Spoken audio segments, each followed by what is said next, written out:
ವೀಕ್ಷಕರೇ, ಅದು 1999 ಡಿಸೆಂಬರ್ 27ನೇ ತಾರೀಕು. ಸಮಯ ಸರಿಸುಮಾರು ಮಧ್ಯಾಹ್ನ 3 ಗಂಟೆ. ಆಫ್ಘಾನಿಸ್ತಾನದ ಕಂದಹಾರ್ ತಾಲಿಬಾನ್ಗಳ ಆಳ್ವಿಕೆಯಲ್ಲಿ ನಡೆದಿದ್ದಂತಹ ಕಾಲಘಟ್ಟ ಅದು. ವಿಶ್ವದ ಅತ್ಯಂತ ಅಪಾಯಕಾರಿ ಜಾಗಗಳಲ್ಲಿ ಇದು ಕೂಡ ಒಂದು. ಆಗ ಆಕಾಶದಿಂದ ಇಂಡಿಯನ್ ಗವರ್ನಮೆಂಟ್ ನ ಪ್ಲೇನ್ ಒಂದು ನಿಧಾನವಾಗಿ ಲ್ಯಾಂಡ್ ಆಗುತ್ತೆ. ಆ ಒಂದು ವಿಮಾನದ ಬಾಗಿಲನ್ನು ತೆಗೆದಾಗ ಒಬ್ಬ ವ್ಯಕ್ತಿ ಸಾಮಾನ್ಯವಾದಂತಹ ಉಡುಪಿನಲ್ಲಿ ಯಾವುದೇ ಭದ್ರತೆ ಇಲ್ಲದೆ ವಿಮಾನವನ್ನ ಹಿಡಿದು ಹೊರಬರ್ತಾರೆ. ಅವರ ಸುತ್ತಲೂ ಕೂಡ ತಾಲಿಬಾನ್ನ ಆಂಟಿ ಏರ್ಕ್ರಾಫ್ಟ್ ಗನ್ಗಳು AK-47ಗಳು ಸುತ್ತುವರೆದಿದ್ದು, ಅವರ ಹಿಂದೆ ನಿಂತಿದ್ದಂತ ಅದೇ ವಿಮಾನದಲ್ಲಿ 176 ಜನ ಕಳೆದ 3 ದಿವಸಗಳಿಂದನೂ ಕೂಡ ಬಂಧಿತರಾಗಿದ್ರು. ವೀಕ್ಷಕರೇ, ವಿಮಾನದಿಂದ ಇಳಿದಂತ ಆ ವ್ಯಕ್ತಿ ಹೆಸರೇ ಅಜಿತ್ ಧೋವಲ್. ಭಾರತದ ಇಂಟೆಲಿಜೆನ್ಸ್ ಬ್ಯೂರೋನ ಸ್ಪೆಷಲ್ ಡೈರೆಕ್ಟರ್. ಭಾರತಕ್ಕೆ ಯಾವುದೇ ಸ್ನೇಹಿತರಿಲ್ಲದೆ ಆ ಭೂಮಿಯಲ್ಲಿ ಅವರು ಒಬ್ರೇ ಯಾವುದೇ ರಕ್ಷಣೆ ಇಲ್ಲದೆ ಕಾಲಿಟ್ಟಿದ್ರು. ಅವರ ಗುರಿ ಒಂದೇನೆ, 176 ಜನರನ್ನ ಸುರಕ್ಷಿತವಾಗಿ ಮತ್ತೆ ಜೀವಂತವಾಗಿ ಅವರನ್ನ ಭಾರತಕ್ಕೆ ಕರೆ ತರೋದಾಗಿತ್ತು. ಅದಕ್ಕಾಗಿ ಭಾರತ ಯಾವ ಕೆಲಸ ಬೇಕಾದ್ರೂ ಮಾಡೋದಕ್ಕೆ ಸಿದ್ಧ ಇತ್ತು ಅನ್ನೋದು ಆ ಸಮಯದಲ್ಲಿ ಯಾರಿಗೂ ಗೊತ್ತಿರಲಿಲ್ಲ. 1999 ಡಿಸೆಂಬರ್ 24ನೇ ತಾರೀಕು ಕ್ರಿಸ್ಮಸ್ ಈವ್ ರಾತ್ರಿ ಕಠ್ಮಂಡುವಿನಿಂದ ದೆಹಲಿಗೆ ಹೊರಟಿದ್ದಂತ ಇಂಡಿಯನ್ ಏರ್ಲೈನ್ಸ್ C841 ಫ್ಲೈಟ್ ನಲ್ಲಿ ಸುಮಾರು 176 ಜನ ಪ್ರಯಾಣಿಕರಿಂದ ಕೂಡದಂತ ಸಾಮಾನ್ಯ ಫ್ಲೈಟ್ ಸಂಜೆ 5:30ಕ್ಕೆ ಟೇಕ್ ಆಫ್ ಆಗುತ್ತೆ. ಮೊದಲ 35 ನಿಮಿಷಗಳು ಸಾಮಾನ್ಯವಾಗಿನೇ ಇತ್ತು. ಆದ್ರೆ ಸ್ವಲ್ಪ ಹೊತ್ತಾದ ಬಳಿಕ ಎಲ್ಲ ಕೂಡ ಬದಲಾಗಿ ಹೋಗುತ್ತೆ. ಇದ್ದಕ್ಕಿದ್ದಂತೆ 5 ಜನ ಆ ವಿಮಾನದಲ್ಲಿ ಎದ್ದು ನಿಲ್ತಾರೆ. ಅವರು ಮುಖಕ್ಕೆ ಮಾಸ್ಕ್ ಅನ್ನ ಧರಿಸಿ ಕೈಯಲ್ಲಿ ಆಯುಧಗಳನ್ನ ಹಿಡ್ಕೊಂಡಿದ್ರು. ಆಗ ಆ 5 ಜನರನ್ನ ಗಮನಿಸಿದಂತ ಪ್ರಯಾಣಿಕರಿಗೆ ಆತಂಕ ಎದುರಾಗುತ್ತೆ. ಒಬ್ಬ ಪ್ಯಾಸೆಂಜರ್ ಧೈರ್ಯ ಮಾಡಿ ಒಬ್ಬ ಹೈಜಾಕರ್ ಕೈಯನ್ನ ಹಿಡಿತಾನೆ. ಅವನ ಹೆಸರು ರೂಪಿನ್ ಕಟಿಯಾಲ್. ಆತ ಆಗ ತಾನೆ ತನ್ನ ಹನಿಮೂನನ್ನ ಮುಗಿಸಿ ಹಿಂದಿರುಗ್ತಿದ್ದ. ಆದ್ರೆ ಆ ಹೈಜಾಕರ್ಸ್ಗಳು ನೋಡ್ತಿದ್ದ ಹಾಗೇನೆ ಅವನಿಗೆ ಚಾಕುವನ್ನ ಹಾಕಿ ಅವನನ್ನ ಅಲ್ಲೇ ಕೊಂದು ಹಾಕ್ತಾರೆ. ಈ ಭಯಾನಕ ದೃಶ್ಯವನ್ನ ಗಮನಿಸಿದಂತ ಪ್ರಯಾಣಿಕರು ಹೆದರಿ ಕಿರ್ಚಾಡೋದಕ್ಕೆ ಶುರು ಮಾಡ್ತಾರೆ. ನಮ್ಮ ಕತೆ ಮುಗೀತು, ಇನ್ನು ಈ ವಿಮಾನ ದೆಹಲಿಗೆ ತಲುಪೋದಿಲ್ಲ ಎಂಬ ಭಾವನೆ ಅವ್ರಿಗೆ ಉಂಟಾಗಿತ್ತು. ಆಗ ಆ ವಿಮಾನದ ಪೈಲಟ್ ತಕ್ಷಣ ದೆಹಲಿಗೆ ಕರೆ ಮಾಡ್ತಾನೆ. ಆತ ಮೇಡೆ ಅಂತ ಕಿರಿಚ್ತಾ IC-814 ಹ್ಯಾಸ್ ಬಿನ್ ಹೈಜಾಕಡ್ ಅಂತ ಹೇಳ್ತಾನೆ. ಅದರ ನಂತರ ಫ್ಲೈಟ್ ನ ರೂಟ್ ಚೇಂಜ್ ಆಗುತ್ತೆ. ವಿಮಾನ ಅಮೃತಸರಕ್ಕೆ ಬರುತ್ತೆ. ಆ ಒಂದು ಸಮಯದಲ್ಲಿ ಪರಿಸ್ಥಿತಿಯನ್ನ ಬದಲಾಯಿಸಬಹುದಾಗಿತ್ತು. ಕಮಾಂಡೋಸ್ ರೆಡಿ ಇದ್ರು. ರನ್ವೇ ಅನ್ನ ಬ್ಲಾಕ್ ಮಾಡಬಹುದಾಗಿತ್ತು. ಆಪರೇಷನ್ ಸ್ಟಾರ್ಟ್ ಆಗಬಹುದಿತ್ತು. ಆದ್ರೆ ಯಾರು ಕೂಡ ಆರ್ಡರ್ ಅನ್ನ ಕೊಡ್ಲಿಲ್ಲ. 40 ನಿಮಿಷಗಳ ಕಾಲ ಪ್ಲೇನ್ ನೆಲದ ಮೇಲೆ ನಿಂತಿತ್ತು.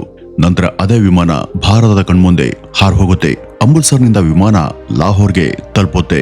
ಆಗ ಪಾಕಿಸ್ತಾನ ಆ ಒಂದು ವಿಮಾನಕ್ಕೆ ಫ್ಯೂಯಲ್ ಅನ್ನು ಕೊಡೋದಕ್ಕೆ ನಿರಾಕರಿಸುತ್ತೆ. ಆದ್ರೆ ನಂತರ ದುಬೈ, ಮಸ್ಕಟ್ ಈ ಎಲ್ಲಾ ಸ್ಥಳಗಳಲ್ಲೂ ಕೂಡ ವಿಮಾನ ಲ್ಯಾಂಡ್ ಆಗುತ್ತೆ. ಆದ್ರೆ ಎಲ್ಲೂ ಕೂಡ ಈ ಒಂದು ಫ್ಲೈಟ್ಗೆ ಸಹಾಯಧನ ಅಥವಾ ಫ್ಯೂಯಲ್ ಸಿಗ್ಲೇ ಇಲ್ಲ. ಕೊನೆಗೆ 1999 ಡಿಸೆಂಬರ್ 27ನೇ ತಾರೀಕು ಈ ಒಂದು ಪ್ಲೇನ್ ಕಂದಹಾರ್ಗೆ ತಲುಪುತ್ತೆ.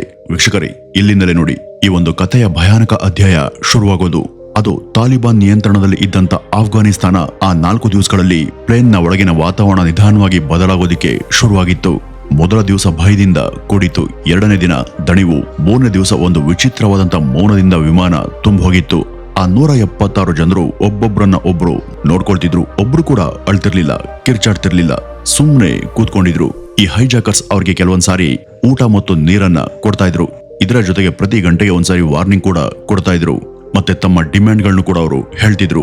ಒಂದ್ ವೇಳೆ ನಮ್ಮ ಡಿಮ್ಯಾಂಡ್ಗಳನ್ನ ನೆರವೇರಿಸದೆ ಹೋದ್ರೆ ವಿಮಾನವನ್ನ ಬ್ಲಾಸ್ಟ್ ಮಾಡಿದ್ವಿ ಅಂತ ಬೆದರಿಕೆಯನ್ನ ಹಾಕ್ತಿದ್ರು. ಆಗ ಭಾರತದಲ್ಲಿ ನಿಜವಾದ ಇಕ್ಕಟ್ಟಿನ ಪರಿಸ್ಥಿತಿ ಎದುರಾಗುತ್ತೆ. ತಾಲಿಬಾನ್ ಈ ಒಂದು ಹೈಜಾಕ್ ನಲ್ಲಿ ಭಾರತಕ್ಕೆ ಯಾವುದೇ ಸಹಾಯ ಮಾಡಬೇಕು ಅಂತ ಬಯಸಲಿಲ್ಲ. ಮತ್ತು ಈ ಹೈಜಾಕರ್ಸ್ ಗಳನ್ನ ನಿಲ್ಲಿಸುವಂತ ಆಸೆ ಕೂಡ ತಾಲಿಬಾನ್ಗೆ ಇರಲಿಲ್ಲ.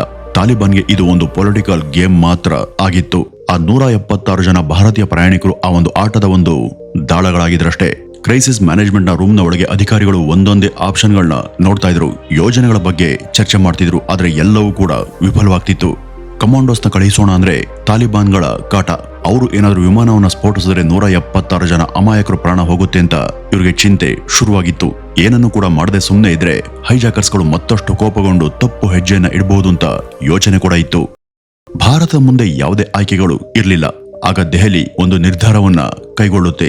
ಆ ಒಂದು ಸಮಯದಲ್ಲಿ ಭಾರತದ ಪ್ರಧಾನಮಂತ್ರಿ ಅಟಲ್ ಬಿಹಾರಿ ವಾಜಪೇಯಿ ಅವರು ಕಾರ್ಯವನ್ನ ನಿರ್ವಹಿಸುತ್ತಿದ್ರು. ಪ್ರೈಮ್ ಮಿನಿಸ್ಟರ್ನ ಒಂದು ಆಫೀಸ್ ರೂಮ್ ಅಲ್ಲಿ ಅವರು ಕೂತಿದ್ರು. ಅವ್ರ ಮುಂದೆ 176 ಕುಟುಂಬಗಳ ವಿವರದ ಪಟ್ಟಿ ಇತ್ತು. ಒಂದು ನಿರ್ಧಾರ, 176 ಜೀವಗಳ ಭವಿಷ್ಯವನ್ನ ತೀರ್ಮಾನಿಸುವಂತ ಕ್ಷಣ ಅದು. ಹೊರಗಡೆ ಮೀಡಿಯಾ ಮತ್ತು ಆ ವಿಮಾನದಲ್ಲಿ ಸಿಕ್ಕಾಕೊಂಡಿದ್ದಂತ ಎಲ್ಲರ ಕುಟುಂಬ ಬಂದಿತ್ತು. ಪ್ರತಿ ಗಂಟೆಗೊಂದ್ಸಾರಿ ತಮ್ಮವರನ್ನ ದಯವಿಟ್ಟು ಕರ್ಕೊಂಡ್ಬನ್ನಿ ಅಂತ ಗೋಳಾಡ್ತಿದ್ರು.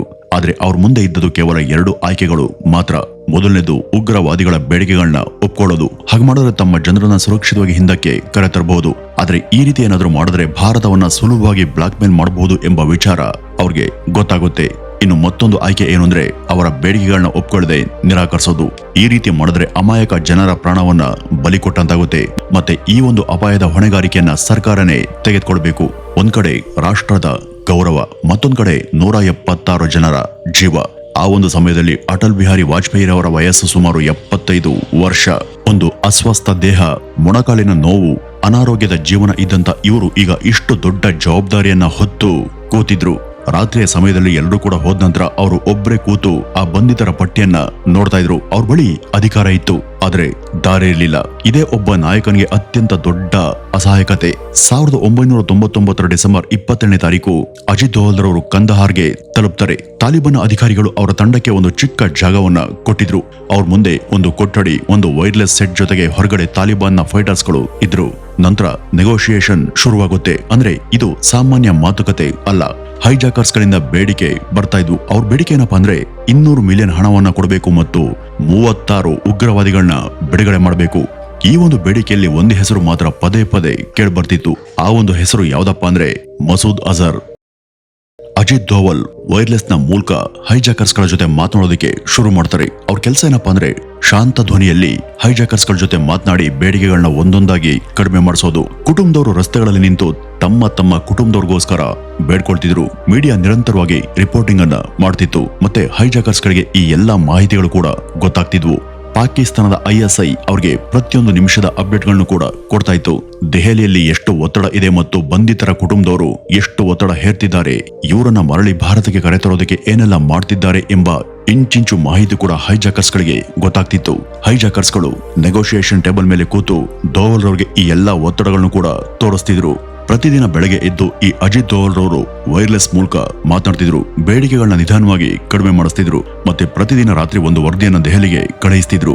$200 ಮಿಲಿಯನ್ ಹಣದ ಬೇಡಿಕೆಯನ್ನ ತೆಗೆದುಹಾಕಲಾಯಿತು. 36 ಭಯೋತ್ಪಾದಕರ ಪಟ್ಟಿಯನ್ನ 20ಕ್ಕೆ ಇಳಿಸಲಾಯಿತು. ನಂತರ ಅದು 20ರಿಂದ 10ಕ್ಕೆ ಇಳಿತು. ಆದ್ರೆ ಈ ಒಂದು ಪಟ್ಟಿಯಿಂದ ಒಂದು ಹೆಸರನ್ನ ಮಾತ್ರ ತೆಗೆದುಹಾಕೋದಿಕ್ಕೆ ಅವ್ರು ಯಾರು ಕೂಡ ಒಪ್ಪಲಿಲ್ಲ. ಆ ಒಂದು ಹೆಸರು ಮತ್ತದೇ ಮಸೂದ್ ಅಜರ್.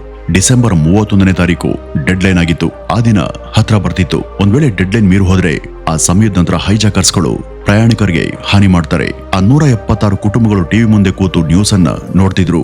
ಪ್ರತಿ ಬ್ರೇಕಿಂಗ್ ನ್ಯೂಸ್ಗೂ ಕೂಡ ಅವರು ಭಯದಿಂದ ನಡುಗಿ ಹೋಗ್ತಿದ್ರು. ಈ ಕುಟುಂಬದಲ್ಲಿ ಇತ್ತೀಚೆಗಷ್ಟೇ ಮದುವೆ ಆಗಿದಂತ ರೂಪಿನ್ ಕಟಿಯಾಲ್ ರವರ ಹೆಂಡತಿ ಟಿವಿ ಮುಂದೆ ಕೂತು ತಮ್ಮ ಗಂಡನ ಮರಳಿಕೆಗೋಸ್ಕರ ಕಾತುರದಿಂದ ಕಾಯ್ತಿದ್ರು. ಆಕೆಗೆ ತನ್ನ ಗಂಡ ಬದುಕಿದ್ದಾನ ಅಥವಾ ಸತ್ತಿದ್ದಾನ ಅನ್ನೋದು ಕೂಡ ಗೊತ್ತಿರಲಿಲ್ಲ. ಆಕೆ ಪ್ರತಿ ದಿವಸ ಟಿವಿ ಮುಂದೆ ಕೂತು ತನ್ನ ಗಂಡನ್ಗೋಸ್ಕರ ನ್ಯೂಸ್ಗಳನ್ನ ನೋಡ್ತಿದ್ಲು. ಪ್ರತಿ ಬಾರಿ ಕೂಡ ಸ್ಕ್ರೀನ್ ಮೇಲೆ ಕಂದಹಾರ್ ಅನ್ನುವಂತ ಹೆಸರು ಬಂದಾಗ ಹೃದಯದ ಬಡಿತ ಹೆಚ್ಚಾಗ್ತಿತ್ತು. ಆದ್ರೆ ಈಕೆ ಗಂಡ ಅದಾಗ್ಲೇ ಆ ವಿಮಾನದಲ್ಲಿ ಭಯೋತ್ಪಾದಕರಿಂದ ಹತನಾಗಿದ್ದ. ಆದ್ರೆ ಈ ಒಂದು ವಿಚಾರ ಆಕೆಗೆ ಗೊತ್ತಿರಲಿಲ್ಲ. ಇದು ಕೇವಲ ಆ ಒಂದು ಕುಟುಂಬದ ಕತೆ ಮಾತ್ರ ಅಲ್ಲ. ಆ 176 ಕುಟುಂಬಗಳಿಗೂ ಕೂಡ ತಮ್ಮವರು ಬದುಕಿದ್ದಾರಾ ಅಥವಾ ಸತ್ತಿದ್ದಾರಾ ಅನ್ನುವಂತ ಒಂದು ಸಣ್ಣ ಮಾಹಿತಿ ಕೂಡ ಇರಲಿಲ್ಲ. 1999 ಡಿಸೆಂಬರ್ 30ನೇ ತಾರೀಕು ಅಟಲ್ ಜಿ ತಮ್ಮ ಕ್ಯಾಬಿನೆಟ್ ಸಭೆಯನ್ನ ಕರೀತಾರೆ. ಅವ್ರ ಮುಂದೆ 3 ಹೆಸರುಗಳು ಇದ್ವು. ಅವು ಯಾವುವು ಅಂದ್ರೆ ಮಸೂದ್ ಅಜರ್, ಒಮರ್ ಶೇಖ್ ಮತ್ತೆ ಮುಸ್ತಾಕ್ ಜರ್ಗರ್. ಈ 3 ಭಯೋತ್ಪಾದಕರನ್ನ ಬಿಡುಗಡೆ ಮಾಡಬೇಕು ಅಂತ ಇದ್ರು. ಇವರು ಎಷ್ಟು ಅಪಾಯಕಾರಿ ಅಂತ ಅವ್ರಿಗೆ ಗೊತ್ತಿತ್ತು. ಒಂದ್ ವೇಳೆ ಇವರನ್ನ ಬಿಡುಗಡೆ ಮಾಡಿದ್ರೆ ಅದು ಭಾರತ ಮಾಡುವಂತ ಅತ್ಯಂತ ದೊಡ್ಡ ತಪ್ಪಾಗಬಹುದು ಅಂತ ಅವರು ಚರ್ಚೆ ಮಾಡ್ತಾರೆ. ಆದ್ರೆ ಇದರ ನಡುವೆ ಆ ವಿಮಾನದಲ್ಲಿ ಇದ್ದಂತ ಅಮಾಯಕ ಜನರ ಜೀವ ಕೂಡ ಭಾರತಕ್ಕೆ ಅಷ್ಟೇ ಮುಖ್ಯ ಆಗಿತ್ತು. ಈ ಒಂದು ಸಭೆ ನಡುವೆ ಅಟಲ್ ಜಿ ಅವರು ಸ್ವಲ್ಪ ಸಮಯದವರೆಗೂ ಮೌನ ಆಗ್ತಾರೆ. ನಂತರ ನಮ್ಮ ಬಳಿ ಬೇರೆ ಯಾವುದೇ ದಾರಿ ಇಲ್ಲ, ಆ 3 ಜನನ್ನು ಕೂಡ ಬಿಡುಗಡೆ ಮಾಡೋಣ ಅಂತ ಅವರು ನಿರ್ಧರಿಸ್ತಾರೆ. ಮತ್ತೆ ಅವರನ್ನ ಬಿಡುಗಡೆ ಮಾಡ್ತಾರೆ.